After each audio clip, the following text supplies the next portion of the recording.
Books I would reread. I am not a person who will read a book again simply because there are so many books I want to read. There's nothing wrong with reading a book again. To be honest, I wish I could, and this is why I'm making a video about it. We're only going to be talking about fiction books because I do reread non-fiction books because I need to reread them to get a more in-depth understanding and analysis of the things in them. So these are going to be fiction books I wish I could reread. The links to the books are going to be in the description down below, linking up to bookshop.org, which is a company that works with small independent booksellers to get them a little bit more of a kick whenever you buy a book through them.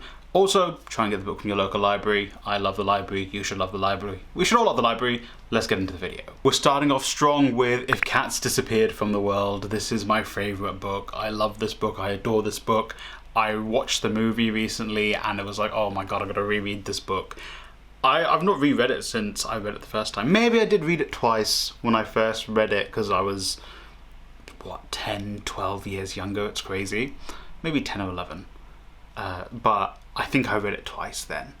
But it was it's a beautiful book. It's wonderful.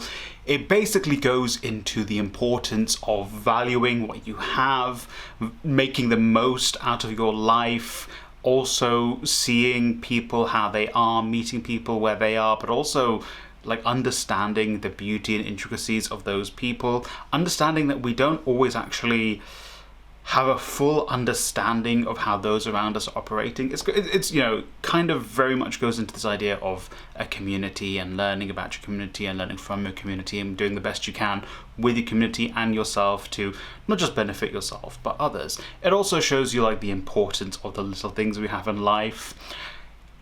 This isn't going to be a spoiler, but essentially our protagonist finds out they have a terminal illness that's going to kill them imminently. And so the devil comes to them. Excuse me, madam.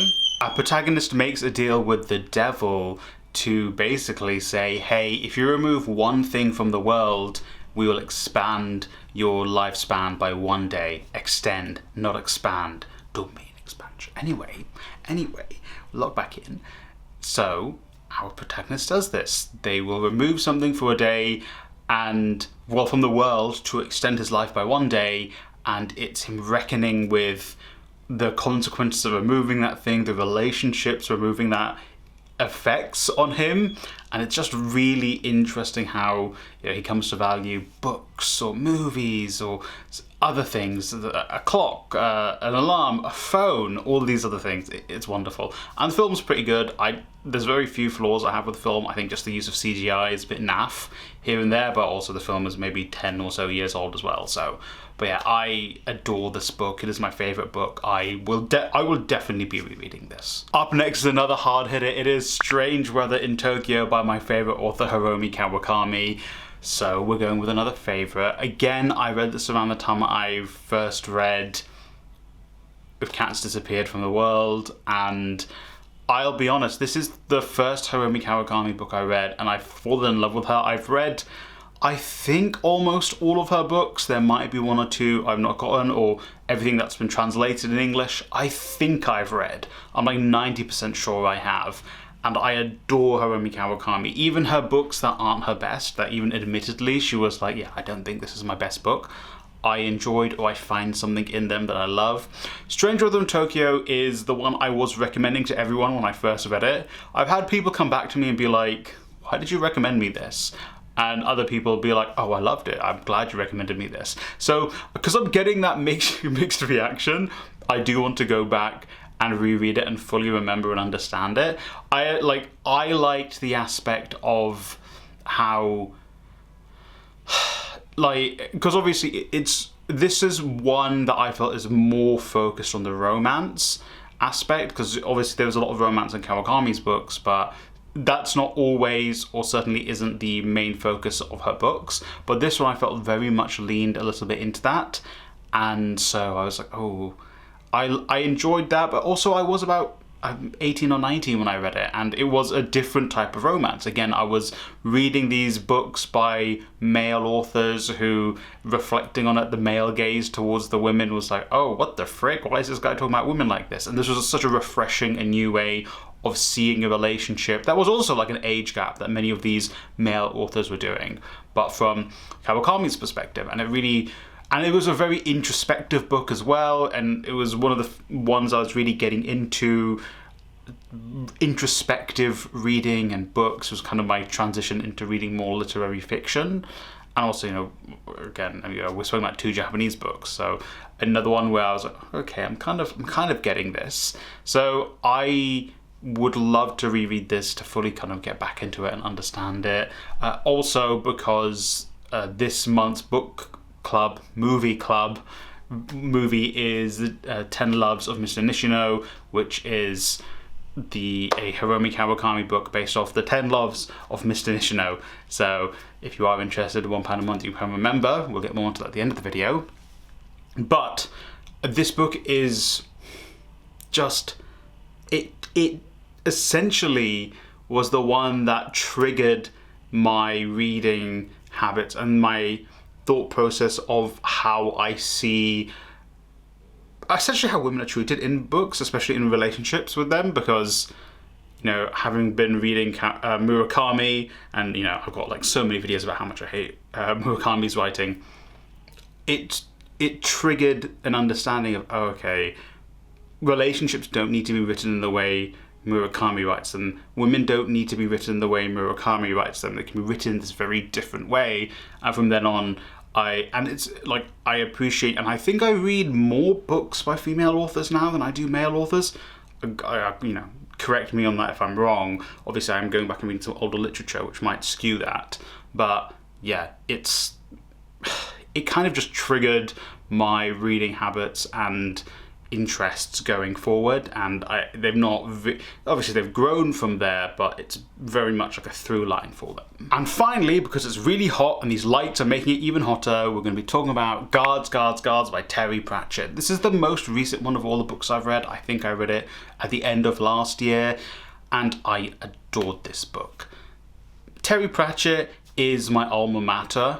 Is that the correct word? We went to the same secondary school, and also this is the first Terry Pratchett book I liked. I'd read Good Omens before, and I was like, I did not like Good Omens.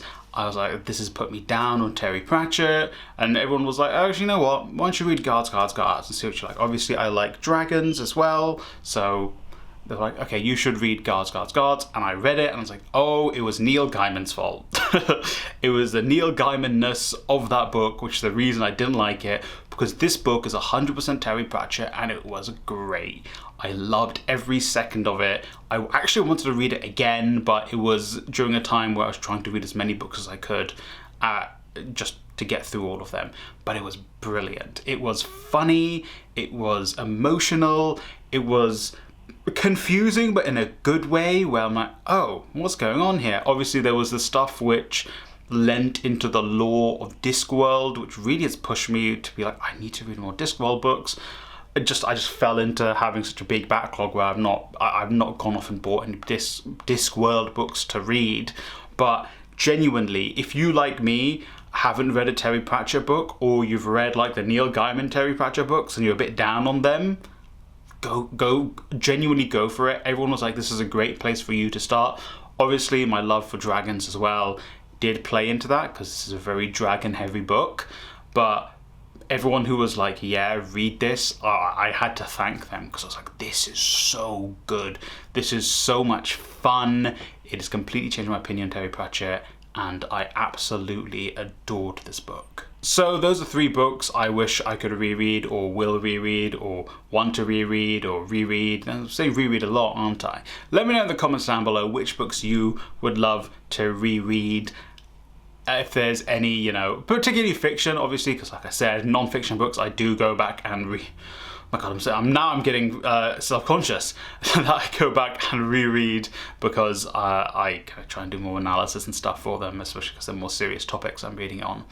But yeah, let me know any fiction books that you do often reread and why in the description, in the comments down below. The books will be available in the description down below for you to pick up from bookshop.org or get them from your local library.